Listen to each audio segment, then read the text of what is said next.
završili smo sinoć sa utakmicom protiv Austrije, koja je bila važna zbog osiguravanja druge pozicije i sutra igramo sa Slovenijom. Priprema ista, napor.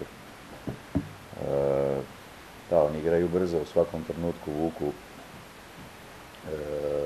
polukontru, da kažem. Imaju jednog fantastičnog igrača, premda je i na krivnoj poziciji, koji zabija puno golova i koji tako to dominantno radi, to je Dragan Gajić. Vrše puno rotacija, puno izmjena u sistemu igre i obrambeno i napadački, drže taj ritam igre. Dosta sličnih igrača po vokaciji, po izgledu i po načinu igranja.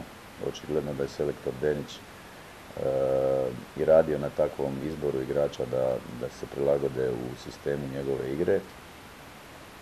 To znamo kako će raditi, poznat ćemo igrače, ali je potrebno da i mi budemo na nivou kako ćemo se braniti protiv toga.